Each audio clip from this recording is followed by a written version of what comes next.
Compiled, पहले से compile form में पड़ी होती हैं चीज़ें और एग्जीक्यूटेबल फॉर्म में। जैसे एक रेडीमेड कपड़े नहीं होते, आपने इंटरव्यू पे जाना है, रेडीमेड कपड़े ने पहने और इंटरव्यू पे चले गए, फास्ट है ना। रेडीमेड ना होते तो क्या होता, कपड़ा खरीदते, टेलर को देते, स्टिचिंग करता, टाइम लेता, फिर आप नए कपड़े पहन के जाते। सूट भी सिलवाना हो तो रेडीमेड सूट का क्या मतलब, उसी वक्त गए, 3 पीस सूट लिया, 2 पीस लिया, पहना और जाओ जहां मर्जी, शादी पे जाओ, इंटरव्यू पे जाओ। तो ये वो है कि रेडीमेड क्यूरी बनी पड़ी है, एग्जीक्यूटेड है, एरर निकले हुए हैं, आपने बस स्टोर प्रोसीजर को, ये प्रोसीजर मीन्स फंक्शन, जैसे फंक्शन में वेरिएबल्स होते थे, इसमें भी देखो वेरिएबल्स हैं 4, इनको वैल्यू को पास करेगा, जो वैल्यू पास करेगा वो इसको मिल जाएगी, वो क्यूरी चला देगा। ये फास्टेस्ट अप्रोच है डेटाबेस के ऊपर क्यूरी चलाने की, स्टोर्ड प्रोसीजर्स। ठीक है, ये इंडस्ट्री में अभी भी फॉलो होते हैं, एमवीसी के साथ भी फॉलो, जो लेटेस्ट चल रहा है एमवीसी है, एमवीसी के अंदर आप either query based approach follow करें या आप स्टोर प्रोसीजर बनाकर उसको कॉल करवा लें। इसका मतलब फिर अब आपको फॉर्म के अंदर से क्यूरी नहीं भेजनी, फॉर्म के अंदर से वैल्यूज भेजनी है। कैसे भेजनी है, आए जी नोटपैड में वापस, ये देखिए इससे ऊपर वाला कोड है, वही कोड है, कनेक्शन डॉट ओपन है, एसक्यूएल कमांड है, कमांड के अंदर ये, इसको हाईलाइट ना करें, कमांड के अंदर हाईलाइट ना करें, हाँ कमांड के अंदर क्या लाइन है, एसपी इंसर्ट, क्यूरी की जगह पे वो देखो क्यूरी कोमा कनेक्शन होता था, क्यूरी की जगह पे स्टोर प्रोसीजर का नाम लिखा हुआ है, यही फर्क है बस। एसक्यूएल कमांड में क्यूरी की जगह एसपी इंसर्ट यानी स्टोर प्रोसीजर का एसपी इंसर्ट, देखो हमने नाम उधर यही रखा होगा, जो भी नाम रखा होगा वो यहां आएगा। आगे क्या, वही कमांड टाइप, ये भी एक नई लाइन है, command type dot stored procedure, और तीसरी लाइन है command dot parameters dot add, add में लिखा है add the rate user name, ये वो वाला वेरिएबल है जो वहां स्टोर प्रोसीजर में है डेटाबेस के अंदर। इसको भेजना क्या है, system dot data SQL data type N varchar dot value, क्या होगी, टेक्स्ट बॉक्स से वैल्यू उठाओ और भेज दो। अगर बटन के अंदर कोड लिखोगे तो डायरेक्ट होगा, टेक्स्ट बॉक्स से वैल्यू उठाओ भेज दो। अगर 3 टियर में लिखोगे, डेल के अंदर जाकर ये कोड लिखोगे तो फिर क्या होगा, टेक्स्ट बॉक्स तो नहीं होता वहां, वहां क्या यूज होगा, जी बताएं। ये काम मैं करवा चुका हूँ क्यूरी के अंदर भी, मैंने अब टेक्स्ट बॉक्स डॉट टेक्स्ट नहीं है, क्यूरी में क्या है, जो 3 टियर के अंदर मैंने क्यूरी लगवाई है डेल के अंदर, वहां टेक्स्ट बॉक्स डॉट टेक्स्ट नहीं होता, बल्कि पी डॉट टेक्स्ट होता है शायद, पी डॉट वेरिएबल का नेम, प्रॉपर्टी का नेम, शाबाश, P dot P code, P dot address, P dot जो प्रॉपर्टी का नाम है वो होता है। तो यहां पर भी अगर, और ये आपने करना है, ये आपने 3 टियर में खुद करना है, अभी से करना शुरू कर दो तो अच्छी बात है, मैडम ने जो कराना है वो आपको वो समझा देगी ये वाला कोड, ठीक है, दोबारा रन कर लेना। अदरवाइज खुद रन करो, कोई मुश्किल बात नहीं है, अभी मैंने सारा समझा दिया, बटन के पीछे ये कोड लिखो, बैकएंड पे स्टोर प्रोसीजर बनवा दिया, दैट्स इट। अब command dot parameter dot add, at the rate designation, at the rate city, इसी तरीके से वो आगे नीचे वही execute non query, connection close, load grid का एक फंक्शन अलग से था, ये आप कमेंट कर देना अगर आपके पास कोड में नहीं है, load grid built in function है, तो वो नहीं है तो बिल्ट इन नहीं, सॉरी हमने खुद बनाया था, तो ये कमेंट कर दो, ठीक है जी। ये कोड मैंने आपको भेज दिया है, ये यूज करो, और उसके बाद दैट्स इट, ये स्टोर प्रोसीजर फास्टेस्ट अप्रोच है, सिर्फ क्यूरी का नाम और ये जो पैरामीटर मैंने ऐड किए ना कमांड के अंदर, ये वैसे भी यूज कर सकते हैं आप स्टोर प्रोसीजर के अलावा भी, ठीक है, स्टोर प्रोसीजर के अलावा भी यूज कर सकते हैं, और ये आपको बचाता है एक इंजेक्शन से।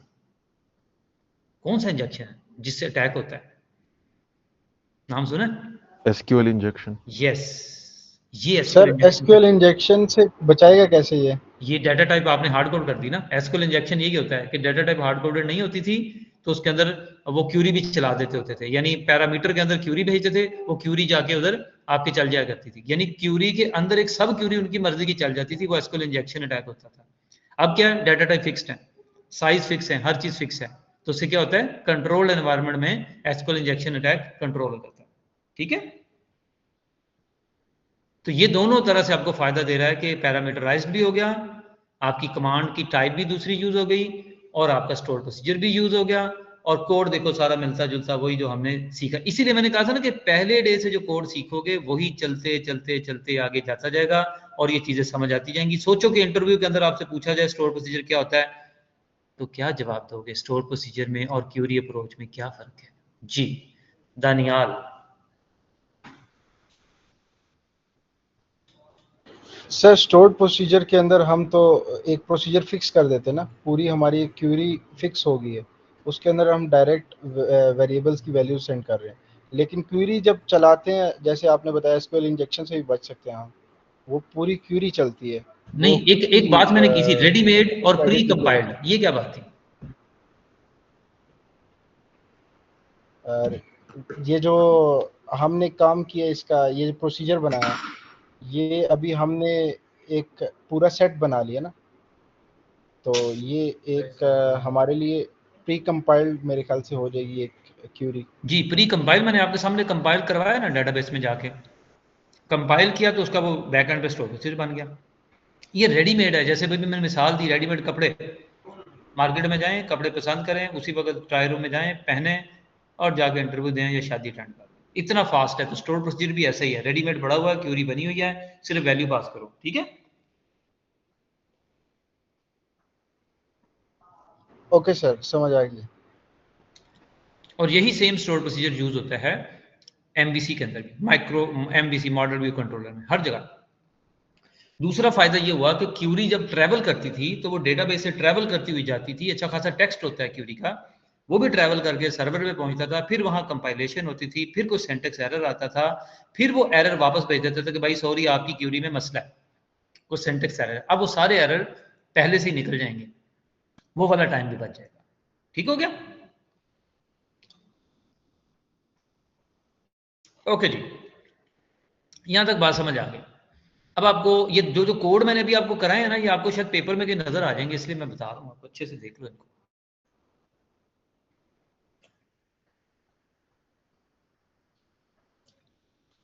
ये वाली बात सुनी तो नहीं ना आपने? नहीं सुनी सर। ये मैंने किसी और को बताई थी, आप लोगों ने सुन तो नहीं? नो सर, आवाज ही नहीं आई। हाँ, सुनना भी नहीं, कान बंद कर लो और ये बात बिल्कुल साइड पे कर दो कि ये तो आ ही नहीं सकता कहीं। देखो, आपको मैं ओपनली बता रहा हूं कि ये है। अब भी अगर गलत किया तो फिर अफसोस आप खुद करना। आपस में एक दूसरे से कभी देखो, पता भी था कि ये है, और ये देखो ना, ये कोड सामने पड़ा हुआ है आपके सामने। ये जो स्क्रिप्ट है, ये इंसर्ट का है। अब वहां अपडेट आए, डिलीट आए, सर्च आए, तो आपने सिर्फ क्यूरी का सिंटेक्स ही चेंज करना है। ऊपर जो कोड लिखा है वो यही है, पैरामीटर है, 1 है, 2 है, 3 है। जैसे डिलीट के अंदर एक पैरामीटर जाता होता है डिलीट की क्यूरी में, सर्च की क्यूरी में एक जाता है, लेकिन इंसर्ट और अपडेट में 2 जाते हैं। तो ठीक है, वो यहाँ से भेज दोगे, ठीक हो गया। तो इसी तरीके से वो ऊपर मैंने ड्रॉप डाउन लिस्ट को लोड करने का बता दिया। डीबी कॉन आपको पहले से पता है, 3 टियर का आर्किटेक्चर पहले से बता दिया। अगर आपने 3 टियर का आर्किटेक्चर सिर्फ एम्प्लॉय के लिए ही याद कर लिया तो 70% मार्क्स फिर भी आ जाते हैं, क्योंकि स्ट्रक्चर बन जाएगा। मैं आपको पेपर में फर्ज करने में दे देता हूँ, आपको प्रोडक्ट दे देता हूँ, आपको रट्टा लगा था एम्प्लॉय का, एम्प्लॉय लिख के आ जाओ। बाद में सारी जगह एम्प्लॉय का ईएमपी काट के प्रोडक्ट पीआरडी भी कर दो, फिर भी 80% मार्क्स आ जाएंगे। और बल्कि किसी ने चेंज ना भी किया तो 70% मार्क्स तो पक्के हैं। क्यों? प्रॉपर्टीज बनी होंगी, फॉर्म के पीछे कोड लिखा होगा, बिजनेस लेयर में कोड लिखा होगा, डेल में लिखा होगा, डीबी कॉन में लिखा होगा, उस क्वेश्चन में नंबर 70% आ जाएंगे। नंबरों का मसला नहीं है, मेरे साथ करोगे तो काम का मसला है। मुझे काम करो अच्छा और सीखो, कुछ बनो। जिसने ये कर लिया उसके नंबरों का तो मसला ही कोई नहीं है, नंबर तो 100% ले लो। ठीक है, 100% आते हैं मेरे सब्जेक्ट में। बल्कि मैंने एक दफ़ा 50 में से 55 मार्क्स भी दिए हुए, बोनस मार्क्स भी देता हूँ जो लोग अच्छा काम करते हैं। अच्छा, तो ये वाली कहानी है आपके पास कि अब इसको अच्छे से तैयार करो, प्रैक्टिस करो, और ये आपने अपने प्रोजेक्ट के एक नया प्रोजेक्ट बना के या इसी प्रोजेक्ट के अंदर कुछ फंक्शनैलिटी आपने अपनी स्टोर प्रोसीजर के साथ परफॉर्म करनी है, बल्कि पूरा फॉर्म बना दें एक, और वो सारे का सारा फॉर्म स्टोर प्रोसीजर के साथ इंप्लीमेंट करें। इंसर्ट, अपडेट, रिसर्च, पूरा कोड मैं बाद में दे दूंगा। अभी मैंने जितनी आपको असाइनमेंट देना उसका सोल्यूशन मैं आपको दे देता होता हूँ, वो मैं LMS पे चढ़ा देता होता हूँ, तो वो आपका असाइनमेंट का सोल्यूशन बन जाता है। ठीक है, सर LMS हैक हो गया हमारा। चलो कोई नहीं, LMS नहीं हैक हुआ आपका, सिर्फ वेबसाइट का इशू आया था, वो भी ठीक हो जाएगी। LMS सर्वर अलग सर्वर पे पड़ा हुआ, ये अलग सर अलग सर्वर है, एलएमएस पे एक नहीं है। सर्वर थोड़ी, आपके कोई 8-10 सर्वर हैं, उनमें से एक सर्वर के ऊपर अगर छेड़खानी हुई है तो इसका ये मतलब थोड़ी कि सारे ही फारग हो जाएंगे। ठीक है, अच्छा ठीक है जी, छुट्टी दे देते हैं ना, अभी तो 11:20 पे छुट्टी होनी है ना, बस 10-15 मिनट मुझे और दे दें। अच्छा, एक चीज और समझिएगा, यहां तक बात समझ आ गई स्टोर प्रोसीजर में? एक दो से बस क्वेश्चन कर लूं फिर छुट्टी करते हैं। मीसम, आप बताओ स्टोर प्रोसीजर का क्या फायदा है?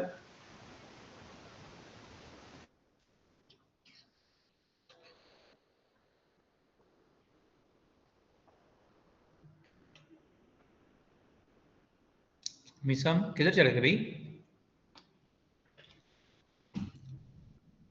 चलो मीसम का भी नाम लिखते हैं फिर, अगर मीसम साहब नहीं बात कर रहे। अच्छा आप हैं, रेज हैंड किसने किया भाई, बताएं। ये ताहिर है मेरे ख्याल से। हाँ जी, सर ये अच्छा मुझे एलएमएस पे ऐड कर दें, ग्रुप में अपना ईमेल आईडी भेजो, मैं ऐड कर दूंगा। अभी तो मैंने बाकियों को भी ऐड नहीं किया। मुझे उस दिन तो कोऑर्डिनेटर ने अभी पिछले 2-4 दिन पहले तो आपके नाम भेजे हैं ईमेल आईडी, ऐड कर दूंगा बल्क में, अपना ग्रुप पे भेज देना और क्रॉस चेक कर लेना, ना मिले तो ग्रुप पे बताना। ग्रुप मैंने आपको दिया, इससे बड़ी क्या पावर आपको देनी है कि व्हाट्सएप ग्रुप दे दिया, जो मसला है डिस्कस करो वहां पे, वो शर्माओ मत, आपके क्लास फेलो हैं सारे। अच्छा मीसम नहीं बताना चाहते, चलो भी मीसम आप भी आगे भी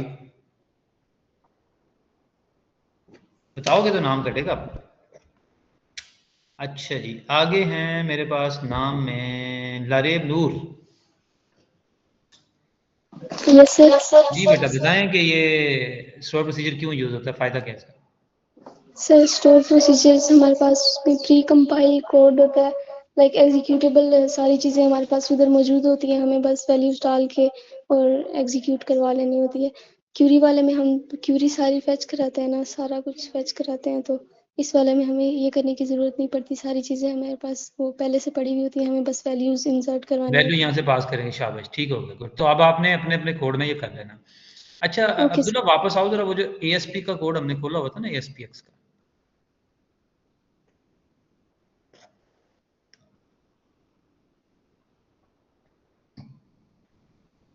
ये सामने खुला हुआ है डिजाइन, वो जो चौथी टैब है लेफ्ट साइड, ये वाली, इसके लेफ्ट, बल्कि इससे भी एक लेफ्ट, इसका लेफ्ट लेफ्ट आप, ये लेफ्ट होता है ये, इससे भी लेफ्ट जाओ। अच्छा ये सारे क्यूरी वाले खुले हैं आपका, राइट पे, हाँ इधर कहीं होगा देखो, हाँ इसमें देखो, अब सारे जरा समझो तवज्जो से।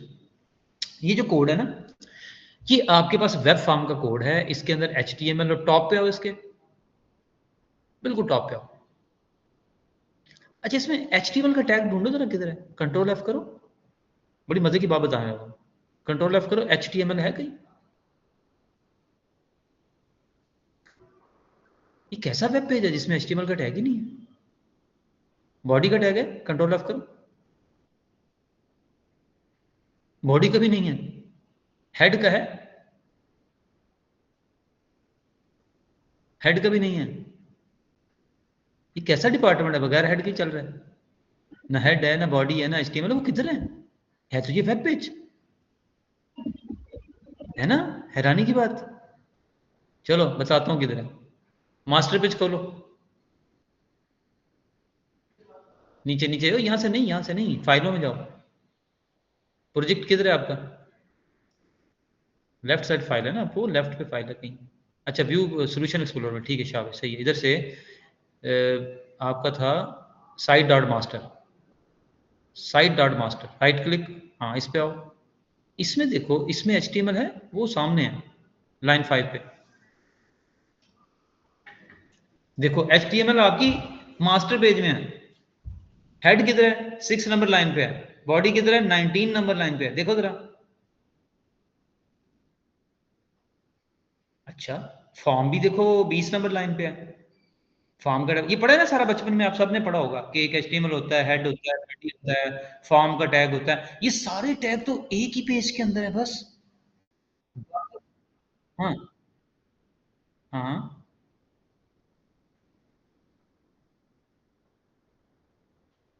आपने जो गैर मास्टर पेज के बनाए हैं, अभी बना देते हैं, मसला क्या, देखो एक कॉन्सेप्ट समझो, ये कॉन्सेप्ट वेब के सब्जेक्ट में पढ़ाया जाता है। कॉन्सेप्ट ये होता है, PHP में भी मैंने किया था इंडस्ट्री के अंदर ये काम, कि PHP में भी ये सारा ऐसे ही होता है, जो जिस भी कोडिंग के डेवलपर हैं वो ऐसे ही काम करते हैं कि आपका फर्ज करो आपकी विकीपीडिया की तरह की एक वेबसाइट है, उसके अंदर आपने अपने लेबल में कैटेगरीज लिखी हैं कि हमारे पास इस कैटेगरी के टॉपिक्स होते हैं। अब मैंने उसके अंदर लिखा हुआ है, मेरे पास 50 डिफरेंट डिपार्टमेंट्स हैं, कैटेगरीज हैं, अब उसमें 51st डिपार्टमेंट ऐड करना हो, कैसे ऐड करूंगा, मेरे उस तरह के 2000 पेजेस हैं, बात समझो जरा, 2000 पेजेस हैं उस तरह के, और उनके ऊपर लेफ्ट साइड पे डिपार्टमेंट्स के नाम या कैटेगरीज के नाम लिखे 50। अब मैंने 51 करने हैं, 52 करने हैं। अब मुझे 2000 पेजेस पे जाके चेंज करना पड़ेगा सबके कोड में जाके, हर एक के कोड में जाऊंगा, उसके वो लेफ्ट साइड पे नैव बार में जाऊंगा, फिर कोड लिखूंगा। या कोई और सोल्यूशन है आपके पास? नहीं नहीं, किसी और लैंग्वेज में थे जब, अब आप छोटे थे तब, उस वक्त की बात। पीएचपी कर रहे थे जब आप एचटीएमएल में, तो तब क्या करोगे? तो किसी ने ये देखा होगा, किसी वेब डेवलपर ने, किसी नोड जेएस वाले ने देखा हो, किसी पाइथन वाले ने देखा हो, पाइथन में जैंगो के अंदर वेब पेजेस बनते हैं, वहां पे मास्टर पेज है जी। पाइथन वाले हजरात या जैंगो वाले, ये इसके जैंगो वाले या नोड जेएस वाले, पीएचपी वाले, लारावेल वाले, लारा लपा वाले। सर चलो रिएक्ट में तो एक कंपोनेंट होता है, उसके अंदर आप और रेंडर कर सकते हैं, मतलब आपका जो मेन होता है ना HTML फाइल एक ही होता है, लेकिन उसमें आप कंपोनेंट्स बेसिकली रेंडर करते हैं, हर पेज एक कंपोनेंट होता है। ऐसे ही है। यस यहां पर भी यही कहानी है कि आपका एक एक पेज देखो अलग अलग बॉडी है, आपके जितने भी पेजेस हैं मास्टर पेज सबका एक ही है, लेकिन उस किसी भी पेज के अंदर जो आपने ASPX बनाए उसमें HTML हेड और बॉडी नहीं होंगे, बॉडी इधर है, यहीं से प्रोवाइड होगी। अब वो वेब फॉर्म यहां कैसे आएगा? नीचे आओ थोड़ा सा। इंक्लूड करते थे फाइल को, सोर्स फाइल में इंक्लूड करते थे, और वहां पे लेफ्ट जो होता है पैन, जो नेविगेशन बार, वो अलग PHP फाइल होती थी, राइट साइड अलग होती थी, फुटर अलग होता था, हेडर अलग होता था, बॉडी अलग होती थी। 5-6 PHP अलग अलग फाइलें करके उसको इंक्लूड कर लिया करते थे, इंक्लूड वंस के थ्रू, और बस वो उस तरह से आ जाता था। लेकिन वो कोड का फायदा, वो भी वही मास्टर पेज का कॉन्सेप्ट था कि आपके कोड्स अलग अलग हैं, हर PHP के टॉप पर उनको इंक्लूड कर लो, ठीक है, ताकि जब किसी में चेंज करना हो तो उसे इंक्लूड वाली कॉमन फाइल में चेंज करो। वरना बहुत सारे जो नए डेवलपर है वो यही करते हैं, हर एक के टॉप पे वो कोड लिख देते हैं, बाद में जाकर उनको चेंज करना पड़ता है। यानी अगर 51 कैटेगरीज हर पेज में डालेगा वो, तो हर एक में जाके खुद चेंज करेगा 2000 पेज पे। जब 5000 पेज हो जाएंगे फिर क्या करेगा? तो ये तरीका कार है, ये तभी आता है जब आप प्रैक्टिकली काम करते हो। थ्योरी में अब पीएचपी में ऑब्जेक्ट ओरिएंटेड प्रोग्रामिंग की है, वो बिल्कुल ही डिफरेंट कॉन्सेप्ट है, वो करनी पड़ती है ना, वो तो हमने तो अपने बचपन में की थी। मतलब मैं बातें करूं 2004-5 की, अपने बचपन में ये सारे काम किए,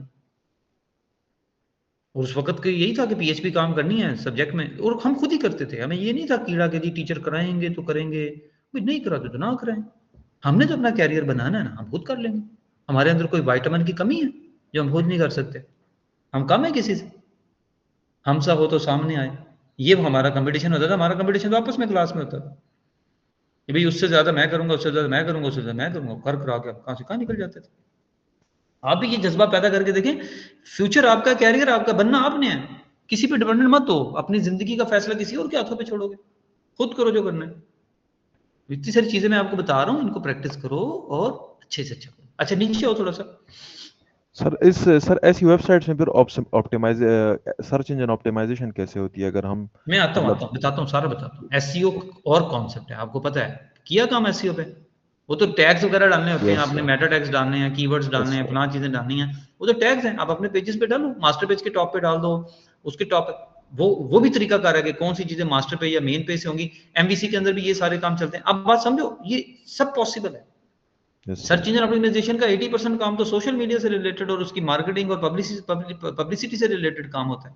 जो टैग शैग डालने हैं वो तो थोड़ी सी जगहों पे स्पेसिफिक टैग्स हैं, जो HTML पेजेस पे डालने वो डल जाएंगे। टॉप पे आपके पास जगह है, हर पेज के अंदर जगह है, वहां से डल जाएंगे। अब आप समझो कि वो इतने सारे पेज इस एक मास्टर पेज से लिंक कैसे होते हैं, मैं वो बताने लगा हूँ। अच्छा इतने सारे पेजेस हैं आपके, हो सकता है आपके 50 ASPX पेजेस हो, 150 ASPX पेजेस हो, एक ही मास्टर पेज कैसे चलता है उस पर? या एक हो या मल्टीपल भी हो सकते हैं। जैसे मैं फाइलें इकट्ठी करना चाहूँ, सुनो जरा बात सारी, शाबाश पे छुट्टी करता हूँ बस अभी। आपके पास एग्जाम डिपार्टमेंट के जितने पेजेस होंगे उसके लिए एग्जाम डॉट मास्टर बना सकते हो। आपके पास फाइनेंस डिपार्टमेंट के जितने वेब पेजेस होंगे उसके लिए फाइनेंस डॉट मास्टर बना सकते हो, और उसकी लेआउट डिफरेंट होगी, क्योंकि फाइनेंस के मास्टर पेज पर ऑप्शन डिफरेंट नजर आएंगी, उस पर सैलरीज नजर आएंगी, उस पर और ऑप्शन नजर आएंगी कि ये कर सकता है फाइनेंस का बंदा, अकाउंट्स क्रिएट कर सकता है, सैलरी देख सकता है, किसी की छुट्टियों के पैसे काट सकता है, बेनेवलेंट फंड देख सकता है, जीपी फंड वो उस तरह की बातें होंगी। एग्जाम का जो आपका होगा क्या कहते हैं मास्टर पेज, उसके ऊपर डिफरेंट ऑप्शन होगी, रिजल्ट है, डेट शीट है, आपकी मार्कशीट जनरेट करनी है, किसी की एडमिशन का मसला है, इसी तरह एडमिशन वाले अलग होंगे, डिपार्टमेंट का जो होगा अलग होगा, कोऑर्डिनेटर का पेज अलग होगा, एचओडी का अलग होगा, डीन का पेज अलग होगा, क्योंकि ऑप्शन ही डिफरेंट है। स्टूडेंट का अलग होगा मास्टर पेज, क्योंकि स्टूडेंट अपना रिजल्ट देख सकता है हसरत भरी आंखों से, लेकिन उसे चेंज नहीं कर सकता। लेकिन कोऑर्डिनेटर के पेज भी मल्टीपल टीचर के रिजल्ट को देख सकता है, लेकिन उन्हें चेंज नहीं कर सकता। चेंज करने का इख्तियार सिर्फ किसे होना चाहिए? टीचर को। नंबर कौन लगा रहे हैं? टीचर। ये कैसे रिस्ट्रिक्ट किया जाता है कि टीचर ही नंबर ऐड करे, किसी और को ऑप्शन ना हो ऐड करने का?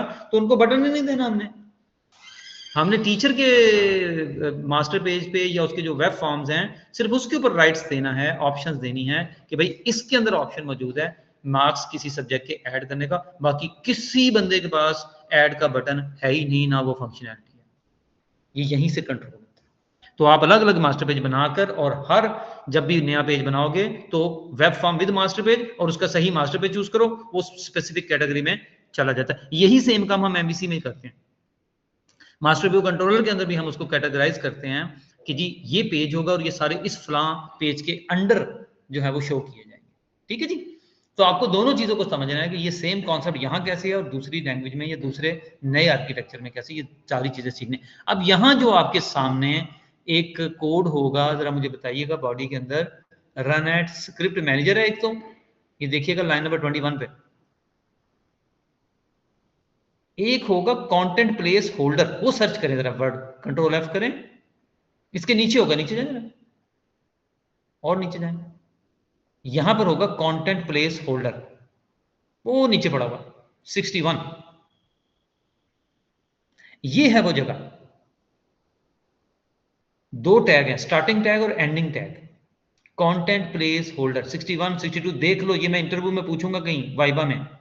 कंटेंट प्लेस होल्डर, ये है कंटेंट प्लेस होल्डर, जिसके अंदर दूसरे वाले फॉर्म आकर फिट हो जाते हैं। यही सेम फॉर्म आपको मिलेगा वहां पर भी। आए जी, वापस आए जरा उस पे अपने एसपीएक्स फॉर्म। अब आपको कहानी समझ आ गई, एचटीएमएल यहां से, हेड यहां से, बॉडी यहां से, फॉर्म यहां से, कंटेंट प्लेस होल्डर। अब आते हैं वापस एसपीएक्स में, वहां पर पड़ा होगा प्रोडक्ट.एएसपीएक्स में, आज वो सामने खुली हुई है। जी बेटा पूछता हूं मैं, सिर्फ दिखा दूं, ऊपर चलो, कंटेंट प्लेस होल्डर किधर है इसमें? कंट्रोल एफ करो, कंटेंट प्लेस होल्डर होगा यहां पे भी, ये आ गया सामने, कंटेंट प्लेस होल्डर आईडी आ गया लाइन नंबर 2 पे। इसके अंदर जो कंटेंट होगा, इसका नाम भी देख लो, मेन कंटेंट लिखा हुआ सामने, कंटेंट प्लेस होल्डर आईडी, और वहां भी आईडी मेन कंटेंट ही था। ये कंटेंट यहां से ऑटोमेटिकली उस मास्टर पेज के कंटेंट प्लेस होल्डर में खुद ब खुद, जब भी कोई प्रोडक्ट खोलोगे तो प्रोडक्ट का HTML head body master page से आएगा, लेकिन कंटेंट यहां से आएगा। ये बात समझ तो नहीं आ गई? अलग अलग होगा, हर पेज का कंटेंट अलग अलग होगा। बाकी जो वहां पर आईडी एक ही होगी ना, उसमें मास्टर पेज में तो एक ही आईडी है, उसका नाम देख लो, मेन कंटेंट ही है। लेकिन आपका पेज लिंक होगा, कैसे लिंक होगा? ऊपर टॉप पे पढ़ो, मास्टर फाइल का क्या नाम लिखा है इससे, लाइन 1 में, ठीक है? तो ये उससे लिंक्ड है। अगर आपका exam.master होगा, student.master, hod.master, HOD तो मास्टर भी होता है, हाँ ये तो मैंने आपसे सुना।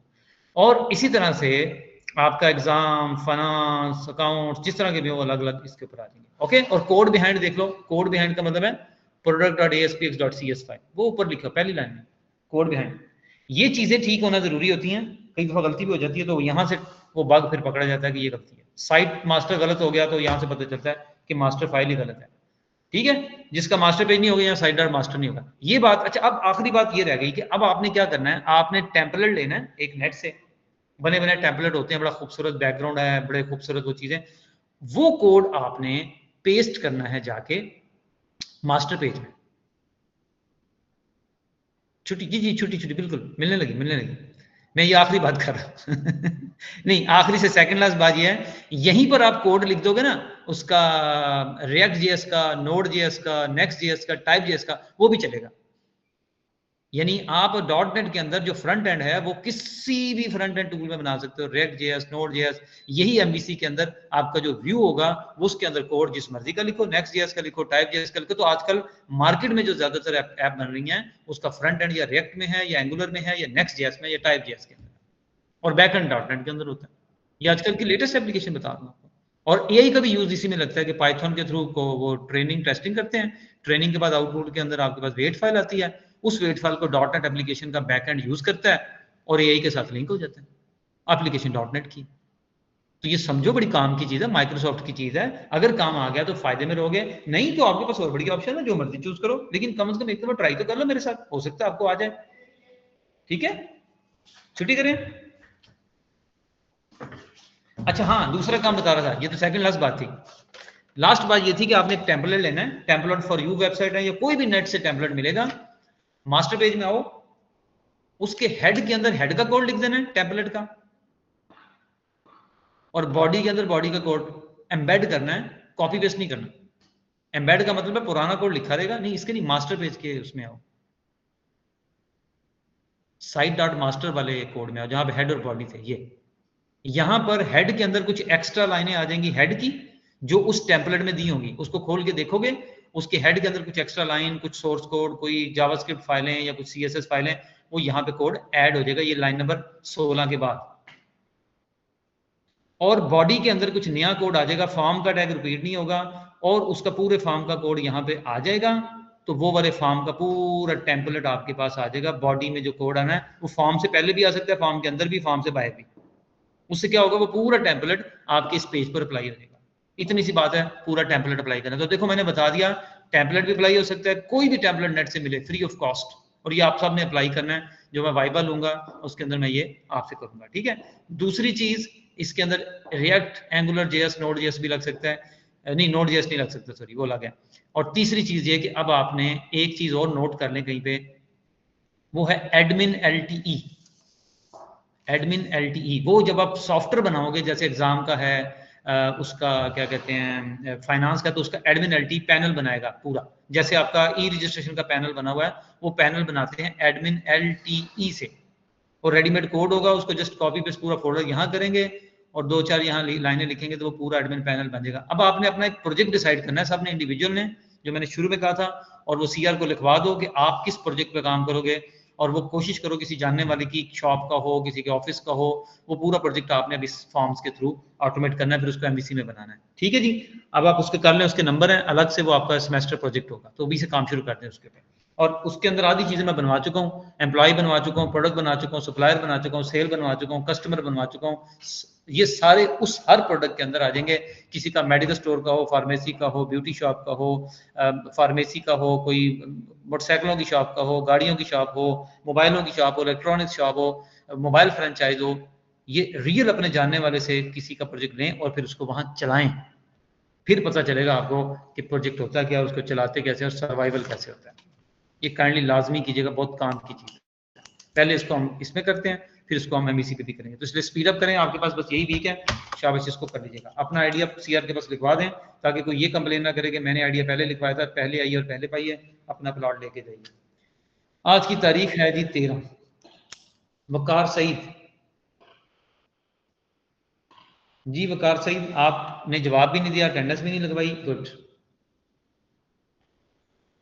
हारून रशीद,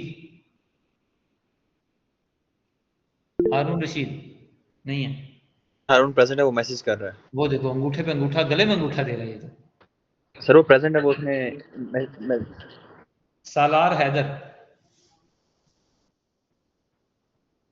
सालार नहीं है, फैजान है, लेकिन फैजान ने जवाब कोई नहीं दिया था, मैं बोलता रहा, फैजान ने कोई जवाब नहीं दिया। अभी भी नहीं देंगे फैजान? Okay good. आगे है जी नुमान सुल्तान, नुमान सुल्तान नहीं है। मोहम्मद अमीन नहीं है। मोहम्मद मीसम हैं, बट मीसम ने भी कोई जवाब नहीं दिया, मैं बुलाता रहा लेकिन वो आए ही नहीं। मोहम्मद अब्दुल्ला 3071, सर ये प्रेजेंट। आप ही हैं ना? Present sir. Okay, Faisal Tanveer, बस स्क्रीन शेयरिंग बंद कर लें। फैसल तनवीर नहीं है।